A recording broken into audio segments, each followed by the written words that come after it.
नमस्कार दोस्तों।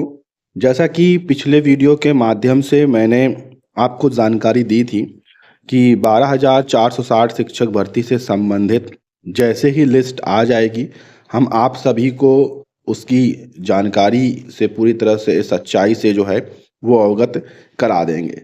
पिछले कई दिनों से जानकारी निकल कर आई और जहां पर बताया गया कि 8 मई 2024 को 100% सुनवाई होगी। ठीक है।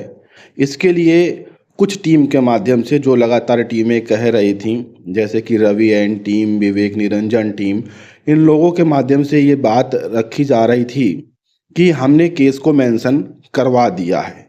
तो मैंने आपको कल ही वीडियो में बताया था कि सुप्रीम कोर्ट में कुछ भी स्टेप लिया जाता है तो हर एक स्टेप लिखित तौर पर आता है।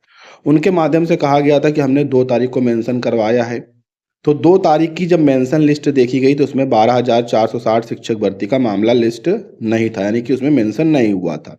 जिस पर उनका कहना था कि हो सकता है कि 3 तारीख को कंफर्म मेंशन होकर आएगा, उस दिन ना हुआ हो। ठीक है, तो वो भी सच यहाँ पर पूरी तरह से सामने आ चुका है, क्योंकि अगर यहाँ पर आप देखेंगे तो 3/5/2024 की ये मेंशन लिस्ट है। ये देखिए आप, सुप्रीम कोर्ट की। ठीक। और यहाँ पर अगर आप देखेंगे तो कोर्ट नंबर 9, ये देखिए कोर्ट नंबर 9 के बाद कोर्ट नंबर 11 है। कोर्ट नंबर 10 में किसी भी प्रकार का कोई भी मामला मेंशन नहीं करवाया गया। तो 3 तारीख में भी जो है 12,460 शिक्षक भर्ती का मामला दोस्तों मेंशन नहीं करवाया गया है। तो ये जो चीज़ें निकल कर आ रही थी कि 12,460 शिक्षक भर्ती की जो एडवांस कॉल लिस्ट आई है उसमें मामला लिस्ट होकर आया नहीं है, तो मैंने आपको पहले ही बताया कि चांस बहुत ही कम है सुनवाई होने के।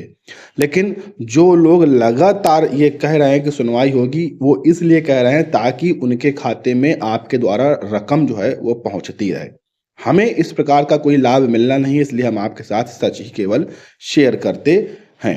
और हम भी यहाँ पर चाहते हैं कि मामला लिस्ट हो जाए, सुनवाई हो। हम ये नहीं चाहते कि सुनवाई ना हो, लेकिन जो सच्चाई है वो आपके सामने रख रहे हैं। और इसीलिए यहाँ पर मेंशन की बात की गई थी, और इसको भी पूरी तरह से देखिए झूठ है ये, क्योंकि टीमें इस तरह से झूठ फैला रही हैं विभिन्न तरह से सोशल मीडिया से, ताकि आप लोग लगातार जो पैसे हैं वो भेजते रहें। और इसीलिए मेंशन करने की बात यहाँ पर फैलाई गई। मैंने आपको जानकारी दी थी कि लोग कह रहे हैं कि केस मेंशन होगा, उन्होंने करवा दिया है। लेकिन 2 तारीख की लिस्ट भी मैंने चेक की और 3 तारीख की अभी मैंने आपको लाइव दिखाई है। किसी भी प्रकार का मामला यहाँ पर मेंशन नहीं करवाया गया है।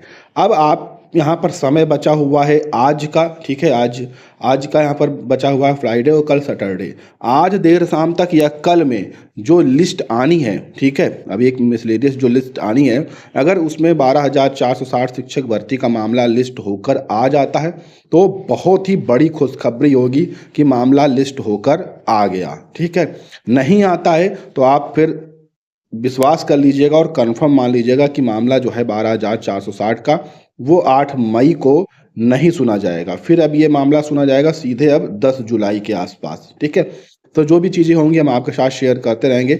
इस वीडियो में हमने आपको ये अपडेट देने के लिए बताया था कि मेंशन जो है वो मामला नहीं करवाया गया। जो लोग कह रहे हैं कि मामले को मेंशन करवाया गया है, तो मामला मेंशन नहीं करवाया गया है। अगर मामला मेंशन करवाया गया होता तो यहाँ पर लिखित तौर पर ज़रूर दिख रहा होता, क्योंकि कोई भी स्टेप लेंगे भर्ती से संबंधित सुप्रीम कोर्ट में, हर एक स्टेप की जानकारी जो है यहाँ पर दिखेगी। अभी तक किसी प्रकार की कोई भी नई आईए भी नहीं फाइल हुई, क्योंकि बहुत सारी इस बार टीमें आपसे, नई टीमें बनी हैं, उन्होंने एक मोटी रकम आपसे वसूली है, लेकिन उनके माध्यम से अभी भी किसी प्रकार की कोई आईए भी यहाँ पर दाखिल नहीं की गई है। तो जो सच्चाई है वो हम आपके साथ लगातार शेयर कर रहे हैं। और इसी तरह से सच अगर आप भर्ती से संबंधित जानना चाहते हैं तो आप चैनल को सब्सक्राइब करिएगा। देखिए, अगर आप पुराने फॉलोवर हैं, ठीक है, तो आपको ये पता होगा मैंने कहा था कि 2023 लास्ट में नियुक्ति पत्र मिल जाएगा, और सभी को नियुक्ति पत्र मिला। तो सच जानने के लिए और सच समझने के लिए आप चैनल के साथ जुड़े रह सकते हैं।